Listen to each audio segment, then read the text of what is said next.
बिहार में रुपौली विधानसभा उपचुनाव का मैदान सजने लगा है। सबसे पहले जेडीयू ने बाजी मार ली है, अपने कैंडिडेट को मैदान में उतार दिया है। नमस्कार, दर्श न्यूज में आपका स्वागत है। मैं हूं अनुराग। मैदान सज रहा है, रुपौली विधानसभा का उपचुनाव होने वाला है और मैदान अब सजने लगा है। जेडीयू ने कलाधर मंडल को मैदान में उतारा है। जेडीयू के प्रदेश अध्यक्ष उमेश कुशवाहा ने इस मौके पर क्या कुछ कहा कलाधर मंडल को लेकर और रुपौली को लेकर, सबसे पहले सुनिए आप। जैसा कि आप सबको जानते हैं, मालूम है कि पूर्णिया जिला अंतर्गत रुपौली विधानसभा उपचुनाव का घोषणा हो चुकी है। यह जदयू का सीट रही है और किन परिस्थितियों में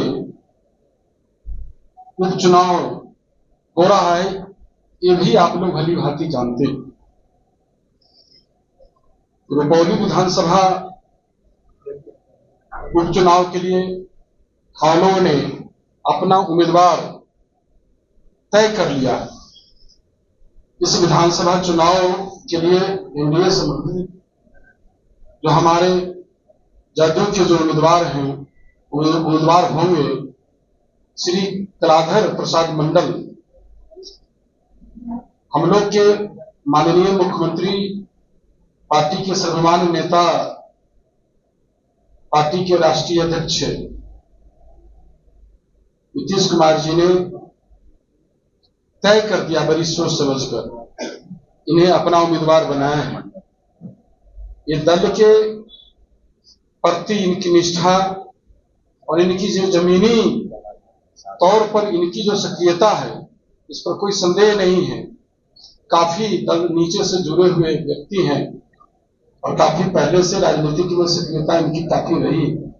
हमें पूरा विश्वास है कि पार्टी ने जो इन्हें अपना उम्मीदवार बनाया है, निश्चित रूप से वहां से चुनाव जीतकर ऐतिहासिक जीत हासिल करेंगे।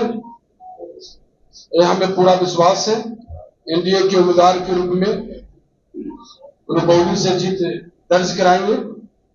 अभी हाल में जो कुछ लोग बोल रहे थे, जो लोकसभा चुनाव जो संपन्न हुआ है, इसमें जो विरोधी दल हैं तरह तरह के जो बातें कर रहे थे, किस प्रकार हमारे एनडीए के बारे में जो शब्द का इस्तेमाल कर रहे थे, चाहे हमारे पार्टी के बारे में, हमारे नेता के बारे में जो बोल रहे, आप लोगों ने देखा।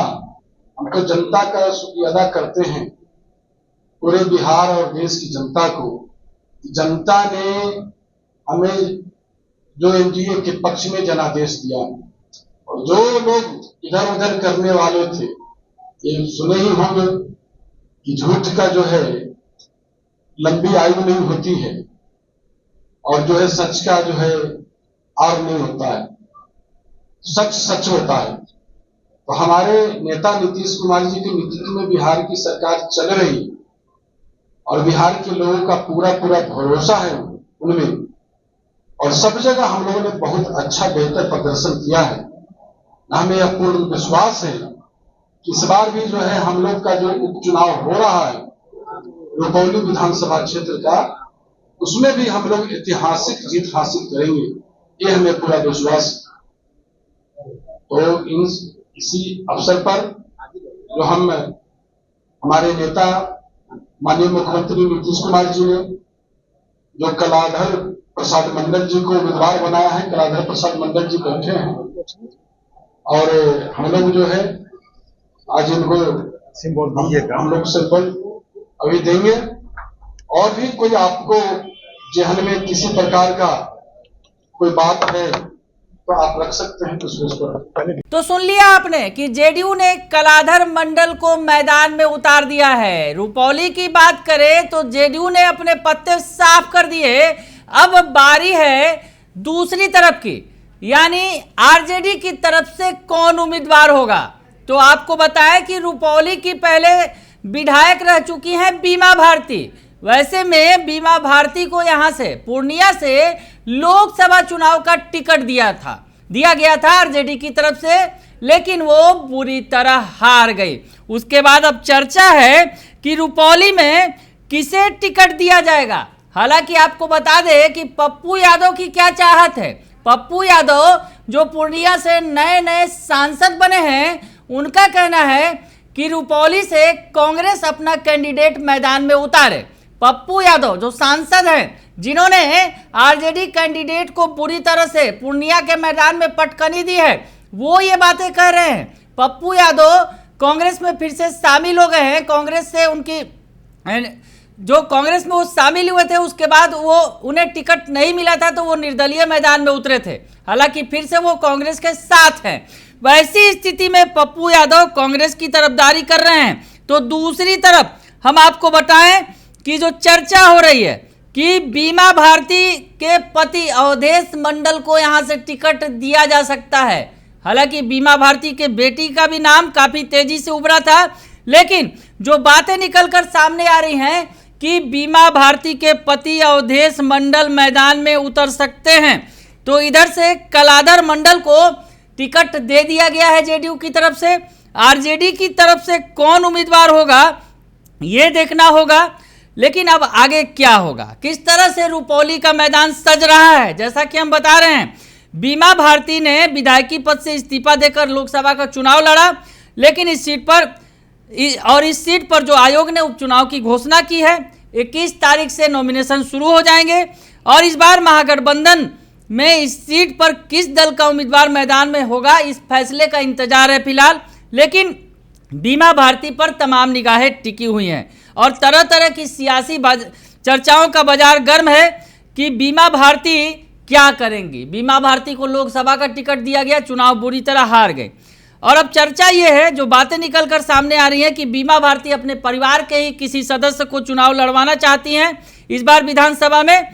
तो जो उपचुनाव हो रहा है, लेकिन इसके पहले उनकी बेटी का नाम उछला और बेटी के बारे में ये बात निकलकर सामने आई कि कम उम्र होने की वजह से वो चुनाव लड़ने की पात्र नहीं है। अब ऐसे में बीमा भारती अपने पति अवधेश मंडल को चुनाव लड़वाना चाहती है। अवधेश मंडल को वो चुनाव मैदान में उतारना चाहती हैं। वैसे में अभी पार्टी क्या फैसला लेगी ये तो अभी इंतजार करना होगा।